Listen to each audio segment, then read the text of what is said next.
Halo, selamat pagi.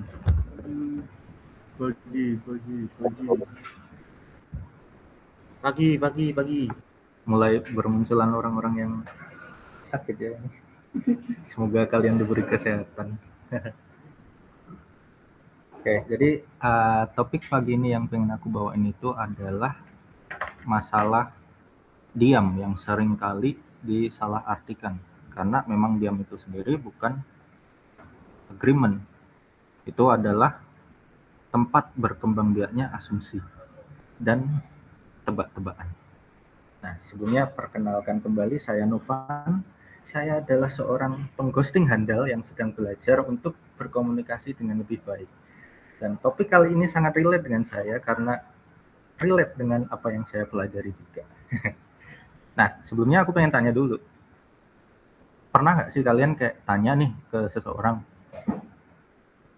kalian nanyain sesuatu yang penting, tapi nggak dijawab-jawab. Terus dari situ kalian mikir sendiri, kalian kayak bikin asumsi sendiri, oh berarti ini udah di agree nih, oh atau nggak boleh nih kayak gini. Pernah nggak kayak gitu? Resign aja.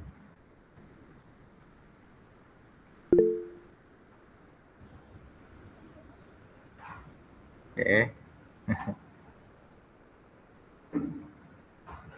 banyak ya ternyata. Coba aku pengen denger dari Kak Laksmi. Kak, Halo, selamat pagi. pagi Kak. Oke, by the way, kalau untuk masalah perghostingan itu hampir setiap hari ya. Khususnya jika bertanya pada Bapak kita bersama, Bapak kita yang mulia, Mr. Chris. Ya, kalau misalnya ada suatu hal yang memang harus dikonfirmasi, kemudian ditanyakan, dibuat dan lain sebagainya, nah itu butuh waktu yang momen yang pas gitu untuk dilaksanakan. Nah, cuman kalau pertanyaannya Novan itu jadi bikin asumsi, bikin apakah itu di-reject dan lain sebagainya, betul juga gitu kan. Jadi terkadang juga kalau misalnya pas lagi urgent banget dan harus memang dilakukan saat itulah prayonya jadi satu gitu misalnya. Itu like it or not memang harus apa ya bisa dibilang mencari alternatif jawaban. Kalau misalnya ditanyakan oleh yang di atas ya otomatis takes time kan untuk dijawab. Nah, asumsi pertama yang keluar dari kepala itu adalah, wah ini nggak bisa dilakuin nih karena nggak ada jawaban. Gitu. Jadi, in the end of the day, kita cari alternatif. Basically, untuk ditanya atau dikonfirmasi dengan yang lain yang sebaiknya atau sekenanya bisa dilakukan untuk nge-take care pertanyaan itu. Kayak gitu sih. Oke, terima kasih Kak. Itu adalah salah satu case baru yang saya dengar ya. Tadi kalau nggak salah ada juga Jerry ya, Jer. Halo Jer. Kalau casemu gimana Halo, Jer? Mas Topan. Oh, oke. Jadi ini sih kalau dari aku kadang-kadang aku perlu minta bantuan nih. Cuman mungkin di momen yang masih sama-sama sibuk kan, masih ada prio lain yang lebih tinggi daripada yang mungkin perlu aku tanyakan.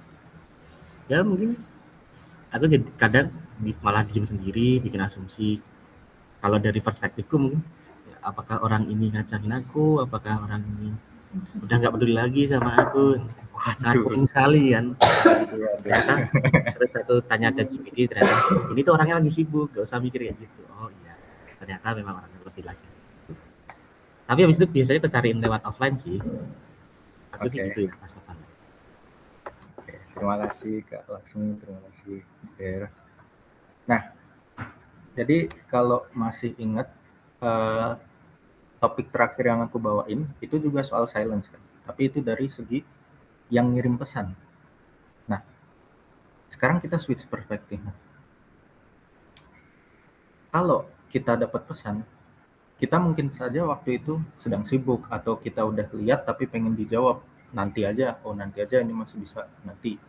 Atau emang kita belum buka pesannya. Nah, dua case pertama tadi kalau memang kita sudah baca tapi ternyata kita sibuk dan mau pengen jawab di lain waktu, itu sebenarnya kita bisa kasih pesan juga loh ke mereka. Oh, aku sedang sibuk nih, nanti aku jawab lagi jam segini. Oh, aku lagi ada meeting nih, aku kalau nggak jawab sampai jam segini, anggap aja ini pending atau anggap aja ini approve. Nah, jadi tujuan kita itu bukan selalu online, tapi selalu ngasih kejelasan. Walaupun kita sibuk, kita ada meeting, kita masih belum bisa ngasih approval atau rejection, at least kita ngasih kejelasan ke yang ngirim. Oh, ini bisa nih, bisa ditanyain lagi nanti, minta tolong remind aku, misal. Itu yang sering aku dapat juga. Dan sebagai yang ngirim pun, kita juga harus jelas kalau ingat yang kemarin. Kita ngasih semacam label gitu, tanya kak, info kak, need confirmation kak. Jadi kita nggak bikin orang yang baca pesan kita itu menebak-nebak ini tuh sebenarnya orang mau tanya, mau confirm, atau ngasih info aja. So, it goes both way gitu loh. Dari yang ngirim sama yang menerima itu baiknya tetap harus ngasih kejelasan. Walaupun yang penerima pun dia gak bisa ngasih decision, itu juga tetap bilang, oh ini decision aku perlu konfirmasi lagi misalnya. Udah kasih tahu aja. Dan yang ngirim pun kita juga harus proaktif. Kalau misal kita nggak dapat balasan pada hari itu atau pada saat itu, kita bilang aja, kak,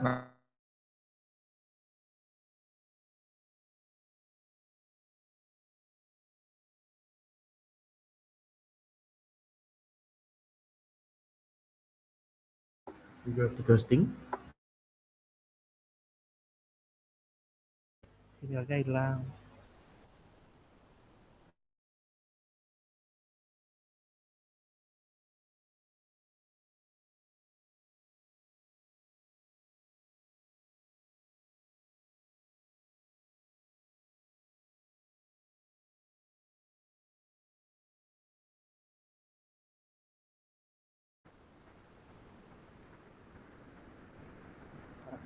halo. Sorry, ditch ya tadi. Halo. Nah, aku lanjutin ya. Bisa lagi?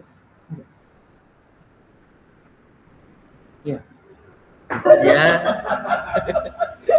Astagfirullahaladzim. Enggak. Oh, enggak. Suaramu masuk. Nah, I'm back. Oke, aku lanjutin ya. Jadi it goes both way. Dari yang ngirim dan dari yang nerima itu sama-sama harus ngasih kejelasan baiknya. Yang ngirim kita bisa ngasih kejelasan, kita ini tanya atau info doang atau butuh konfirmasi, dan kita juga harus nge-follow up juga. Misal belum dapat jawaban tuh, oh bilang aja kak, nanti aku follow up lagi jam segini. Dan di jam itu pun ya kita follow up beneran, nggak dilepas doang gitu loh. Contoh case yang sering aku lihat tuh di thread itu, kalau misalnya ada butuh konfirmasi kan mereka follow up terus. Nah itu contoh yang bagus. Jadi mereka kayak owning apa yang mereka bawa. Mereka punya akuntabilitas dan yang di atas pun bisa trust sama mereka. Nah terus yang pas kita nerima, let's say kita gak bisa jawab pada saat itu juga, ya kita kasih kejelasan juga. Kita bilang, oh aku butuh confirm dulu nih ke atas, atau oh aku lagi ada meeting, nanti tolong remind aku jam segini, atau oh ini bisa nanti dulu, kalau misal jam segini gak ada jawaban dari aku, bisa dipending dulu terus lanjutin yang lain, misal kayak gitu. Jadi dengan kita ngasih kejelasan itu bisa bikin kerjaan kita yang gimana bilangnya, bisa jadi ketunda karena kita diam-diam aja, kita nggak ngasih kejelasan, itu nggak perlu dilakuin. Jadi kita nggak perlu reward, kita nggak perlu penundaan sampai hari-hari berikutnya, itu nggak perlu kalau kita ngasih kejelasan dari awal. Dan itu pun aku juga ngerasain sendiri. Kayak misal contoh aku kemarin banget nih aku gak ngasih kejelasan dan memang impact-nya dia bakal ngetunda kerjaanku. Gak cuma kerjaanku malah. Orang lain yang depend sama kerjaanku pun ikut ketunda. Dan memang sebesar itu impact dengan kita ngasih kejelasan atau kita diam aja. So, itu saja dari aku. Ada tambahan dari manajemen atau HR? Silahkan.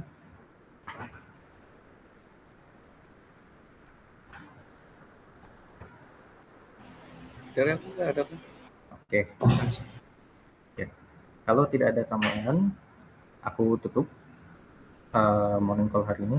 Nanti masih ada event, tolong datang semuanya ya. Terus yang di Jogja besok Sabtu harusnya ada agenda untuk mengurangi populasi makhluk hidup yang ada di laut sebanyak 21 kg kalau nggak salah ya. Jadi minta tolong yang sudah tanda tangan. Itu saja. Let's strive to make it happen for today. Don't forget to double check and triple check your job. Let's strive to make it happen. Cheers guys. Cheers.